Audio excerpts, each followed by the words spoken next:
Поиск смысла жизни – знакомая многим проблема. Как найти смысл жизни обычному человеку?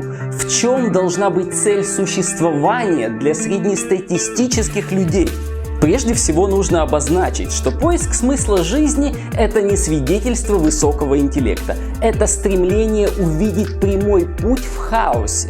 Это и мессианский синдром низкой самооценки, стремлением, воображаемым в перспективе величием, закрыть нынешнюю неуверенность и ощущение бесполезности своего крайне гуманитарного и поверхностного образования. Ощущение того, что все должно и может быть понято, заставляет людей искать смысл. Человек готов 3 года учиться на парикмахера или дизайнера и уверен, что он в состоянии понять смысл жизни просто так, не имея познания философии, биологии или психологии. И в лучшем случае такая его уверенность возникает после 1, 2, 100, 200 книг. И хорошо еще, если эти книги были поняты. Образы героев в фильмах и комиксах создают ощущение, что цель, смысл жизни необходимы, что они должны быть очевидны и значимы. В отсутствии смысла человек ощущает себя столь же неполноценным, как и без стиральной машины, рекламируемой очередной телезвездой.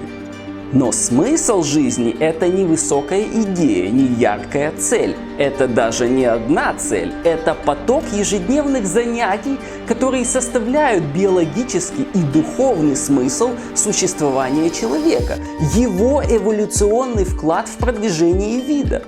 Крестьянин, с утра до вечера пытающийся прокормить свою семью, не задавался вопросом о смысле жизни. Вопрос этот возник у Авраама и привел к созданию монотеистической религии. Только потому, что, будучи бедуином, скотоводом, держателем постоялого двора, Авраам имел лишнее время. Ночью он смотрел на звезды и размышлял о высоких материях. Для обычного человека и сотни миллионов таких же, как он, поиск смысла жизни – это способ занять пустое время, притом не самый лучший. В болезненном состоянии, в том числе вызванном излишним вниманием к фильмам и романам, осмысленность мелких задач жизненного хаоса сводится на нет, и человек ищет ярких целей, которые могут вывести его из той серости, в которой он сам погрузил свои будни, вместо того, чтобы осознанно жить в каждом дне, в каждой жизненной ситуации.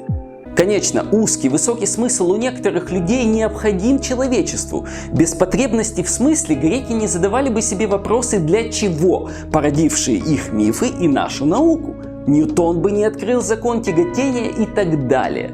Но почти все остальные люди, которые задаются вопросом о смысле жизни, интеллектуально не способны к открытиям и прорывам. Их страдания не приносят пользы ни человечеству, ни их семьям, ни им самим. Почти всем достаточно делать хорошо то, что они делают. Быть профессионалом в своем деле, быть любящим и верным мужем или женой, быть примером для своих детей. Никакого другого смысла в их жизни нет, и осознание бессмысленности своего индивидуального бытия может сделать человека счастливым, при условии, что вы понимаете, что своей повседневной рутиной вы двигаете свою семью, своих детей, ваших близких к более светлому и обозримому будущему, где наши дети или внуки будут более значимы для человечества, чем мы с вами.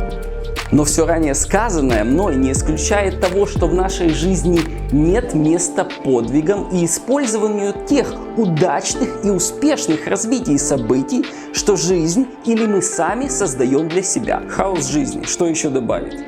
Кстати, если вас интересует, как оставить наследие и след в истории после себя, то смотрите это видео. Ссылка появится где-то на экране или будет в описании. Буду рад вашим комментариям, лайкам и подпискам на канал. И помните, что впереди у нас много новых побед, впереди у нас нового мира рассвет. Всем спасибо, всем пока, с вами был Ави.